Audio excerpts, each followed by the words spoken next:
In this lesson, we are going to learn how to hold the instrument. First of all, we always place the Dilruba on our left shoulder. Always sits there. If you find maybe that the instrument is digging in a bit here, you can always put a cloth here. You can wear a barna like I've got and just rest it on the barna. But do whatever it takes to make the instrument feel comfortable here. We always play the frets with our left hand, and we always bow with the right hand. As time progresses, as you begin to get absorbed within the lessons, as you begin to become one with the swar, with the music, you will start feeling that you can hear this Dilruba not just through your ears but also through your body. That is something that many of us, after a while, we begin to feel this sensation. We can't describe it. We just feel that we're hearing the Dilruba in our body through the bones. It's almost like our body is hearing it, just like our ears are hearing the saaj. You will begin to connect with the Dilruba. There's a kind of connection that again is very difficult to describe. The second factor that you need to understand is that the base of the saaj, I always use a ring. This is just the standard dog ring, and I always put the instrument on top of that ring to stop it from moving. Once we've placed it on the ground, the ring just stops it from moving around, keeps it in one place. Some people also hold it back with their toe. That is also fine. You do what makes you feel comfortable, but the important thing is that the instrument must not move around. So ring, foot, both, whatever it takes. Just find a position where the saaj is not moving around. The third thing you need to understand about holding the Dilruba, holding the saaj, whether it's a taus, whether it is an israj, whether it is a Dilruba, is that holding it here is not good. So holding at that kind of angle is not good. I tend to hold it as close as I can to my left knee. And there's a reason for that, and that is to make this hand position, the movement of this hand, the elbow, as natural, as easy as possible. When the saaj is here, that is not to say that it's causing more strain, but this is quite a natural kind of movement, and now we're kind of moving our arm diagonally sideways. There is also another reason, and that reason is that eventually you will learn how to play this middle string. You will discover when you start bowing and when you get to that point that bowing here and trying to play that middle string, it is very uncomfortable, very difficult, and it's quite difficult avoiding hitting some of the other kind of adjacent strings. If we hold the Dilruba here, it means that we can play that middle string without impacting any of the other strings. So not only do we try and keep it to the left of our body like this, but we also try to keep this, it's not quite kind of 180 degrees across my body, parallel to my body.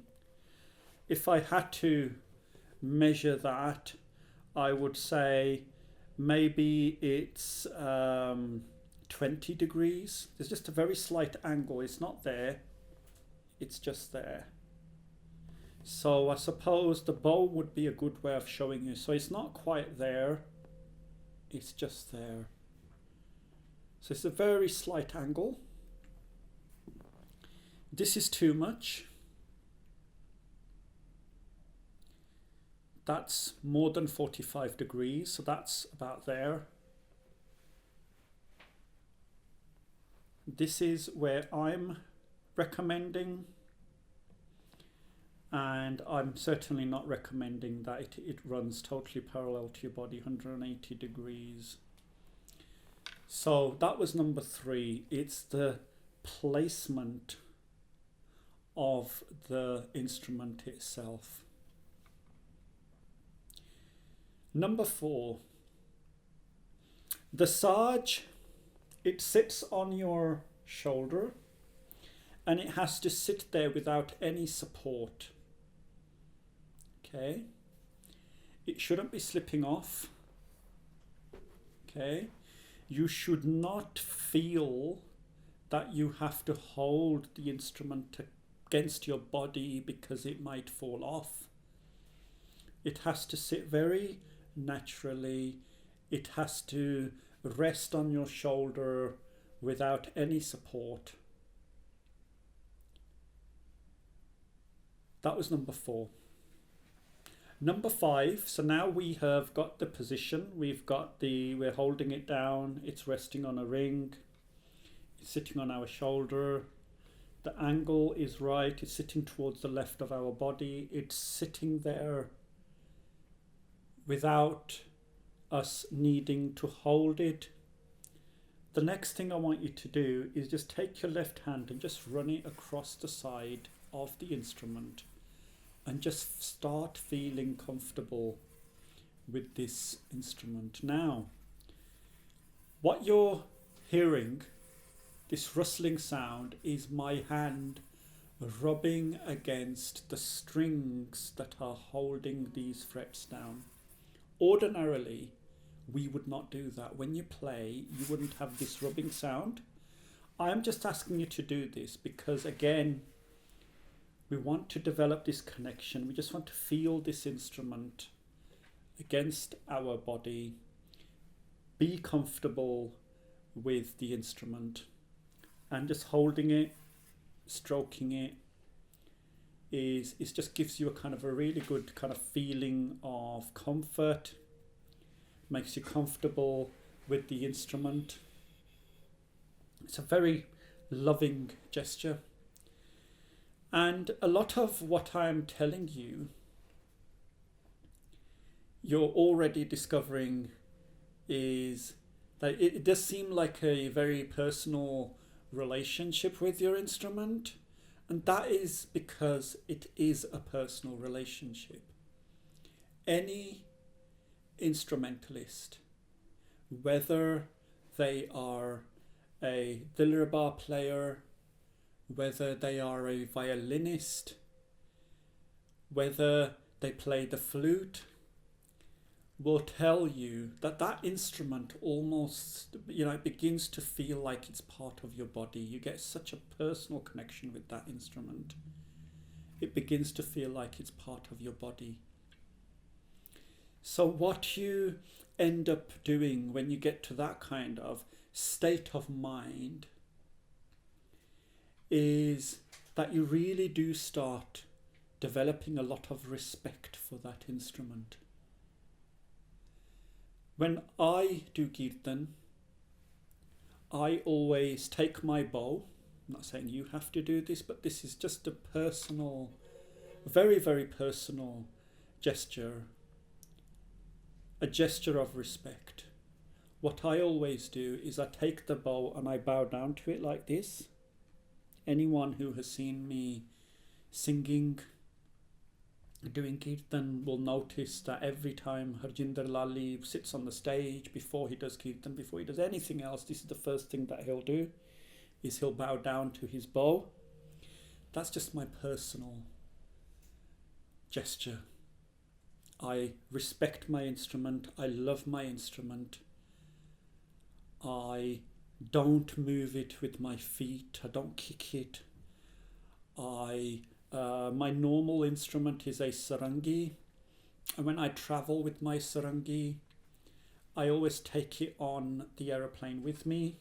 I put it in the overhead compartment. I don't like checking it in. Unfortunately, we don't always have that chance with big instruments. Sometimes you do have to check them in, but that's what I do. And when I get to the hotel, the first thing that I do when I get there is take my sarangi out and place it. So it almost kind of feels like it has come home. It has arrived at the destination. So again, this is just me trying to encourage you to start developing this relationship with your instrument.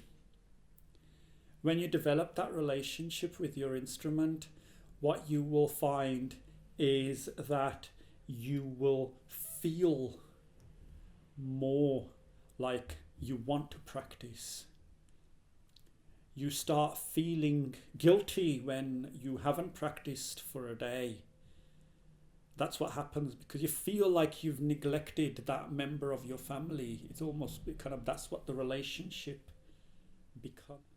When we sit with this instrument, we always sit straight. Don't sit slanted in one direction or another, forward or back. Sit upright, sit straight. So there's a lot there.